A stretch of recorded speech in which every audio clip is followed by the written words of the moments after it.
Minister, thanks for your time today. This is disappointing for thousands of people who just want to be reunited with family and friends ahead of Christmas. Is it good enough? Well, obviously, there's a real challenge with the states, particularly here in Queensland, where the Premier has put in place this 72-hour PCR test result prior to coming into the state. Now, we respect that, but I think there's an opportunity for them to look at this and look at rapid antigen testing as an alternative for those that are coming to the state and remain the PCR test for those that are close contacts. I think that's something that should be explored. Obviously, the states have to get comfort with this, but I think it's something they should be prepared to look at. I think that's where the Premier should move now, is be bold enough to say, let's look at this. Let's understand that if we can use the rapid testing, we should. That'll alleviate all the testing pain in Victoria and New South Wales at the moment. And that's just using this thing called common sense. And I think if we could move towards that, if the Premier could get comfort with that, the Chief Health Officer could get comfort with that in Queensland, I think you'd see these queues dissipate very quickly. And you'd be able to get people reunited very quickly. But I think that's going to take leadership, and that's what National Cabinet today is about. Prime Minister bringing them together, challenging the norm, asking them to understand the science that's there at the moment, and can we rely on a different form of testing that would expedite many Australians to be able to reunite at Christmas in a COVID-safe way. Christmas is just days away. Should the Queensland Government be moving to rapid antigen testing to let people into the state as early as today? Well, I'd like to see that, and I think this is where the Chief Health Officer and the Premier need to explain the science. And if they don't believe that we can go towards that rapid testing model, then why not? And I understand if there's a reason why not, but explain the science. And that's been one of the things that's been void in Queensland, is that we haven't had the science explained to us when all these decisions are being made.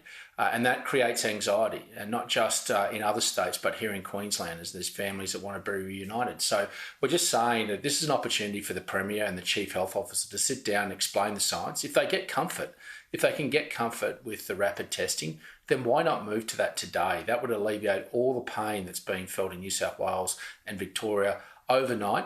And those that are close contacts, if the science says that we should still have PCR tests, and I would suspect the science would, then why wouldn't we just make that method of testing mandatory for those close contacts rather than those that are COVID-free that want to come to Queensland? National Cabinet is meeting today. Health experts are calling for the reintroduction of restrictions. Should the government be doing this? Yeah, I think this is where the National Cabinet is about trying to get that consistency. And at this point in time, particularly as we lead up to Christmas, it's about trying to get some calm between all the premiers and chief ministers, is to make sure there's some consistency in the decision making. And look, I think if the science tells us that if there is, we are able to maintain our borders remained open, apart from Western Australia, if that means that we've got to wear masks in public indoors, then why not? I think this is where we've been very compliant as a nation, but we need to be explained to us the reasons why, but how do we continue to work together to make sure that we keep those freedoms continue to be wedged up in terms of us being able to enjoy greater freedoms from what we've endured over the last 2 years. And I think if it means that we just simply have to wear masks, if that's what the science says, that'll reduce the spread of Omicron, well, why wouldn't we? But I think we need to get the balance right. We need to get consistency, and we're going to keep calm, because there is a lot of anxiety out there. There's a lot of people throwing their hands up at this time of Christmas, saying it's just all too hard between one state and another. I just don't trust what's happening. I'm going to stay home, and that's not good if we can do this in a COVID-safe way and reunite families, because mentally, our nation needs this. And that's why I think today is pivotal for our premiers to show the leadership and the courage to come together and have that consistency in trusting one another and moving to some common sense measures that keep us COVID safe but reunite us, because I think we've earned it, but also we need it.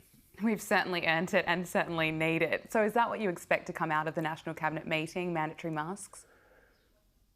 Look, I'd never preempt anything that comes out of a National Cabinet, but I think it is important we do get that consistency, and particularly that if we don't interpret the science in a different manner. And I think if the scientific advice is that we should return to masks, as we have here in Queensland, that's a small inconvenience to be able to move clearly between our states and within our own state. And I think if that's where they come to, then I think that's a good step, if that maintains our freedoms. But also I think we should test ourselves in terms of this testing, because that's the next step that could really reunite families in an expedited way without this 3-day PCR test, where we could move to rapid testing if that's proven to be scientifically safe for those that aren't close contacts. I think that's just common sense, and if we can move to that and prove that with science, then why not do it?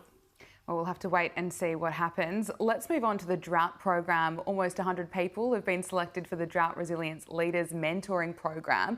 How does this will this help farmers, I should say? Yeah, look, this is part of the $5 billion future fund, Drought Future Fund. $100 million gets spent every year as a dividend out of this, and not from my decision making, but from farmers' decisions. We've gone out, consulted, and there's been a lot of programs in monetary sense that we put out there, but this is one that's around empowering our farmers and our leaders in these regional communities to mentor those that are emerging, those that haven't had the experience of drought that others have. And so we're putting on place another 66 mentees, and there's 99 mentors that are out there that are being, and we're trying to take that up to 300 mentors by the end of next year, that'll be able to sit there farmer to farmer and understand what is the decision-making process. To have someone to bounce what's happening on their farm off with someone else that they trust, they know they have the experience, and being able to work with them in those trying times, because your very next drought starts the very first day after it stops raining. And that's why we're trying to make sure that it's not a Canberra solution, but in fact we're empowering locals to support locals to make those decisions, and they're invariably tough decisions, and no drought's the same. So being able to have someone there to mentor you, to bounce your business decisions off, I think is a powerful thing, more powerful than a bureaucrat sitting around your kitchen table giving you gratuitous advice. Well said. There'll also be a focus on technology and using climate data. Is that right? So farmers can use this climate data to better prepare for droughts? Yeah, this is one of the things that our farmers were telling us, is more granular data from agencies like the Bureau of Meteorology, and we've now created Climate Services Australia. They're bringing together not just data from the Bureau, but from CSIRO, Geoscience Australia, and we're getting it down to more granular level, to a 5 square kilometre level, so that data feeds in not just historical data about what's happened on an individual's farm, but also future data in predicting where we're seeing trends over 20, 30, 40 years of climate observations on a particular property. So to get it down to that granular level is really powerful stuff for whether you be a wheat farmer, a sheep cocky or a cattle cocky.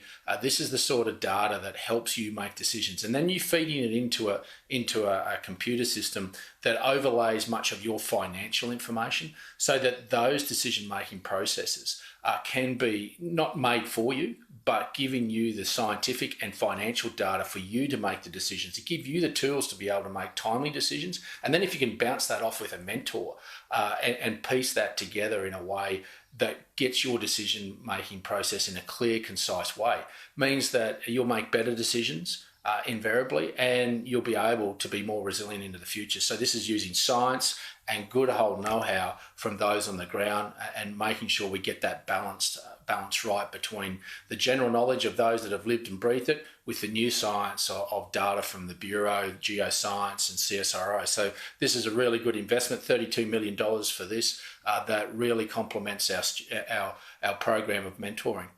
We have to leave it there. Agriculture Minister David Littleproud, thanks so much for your time. Thanks for having me.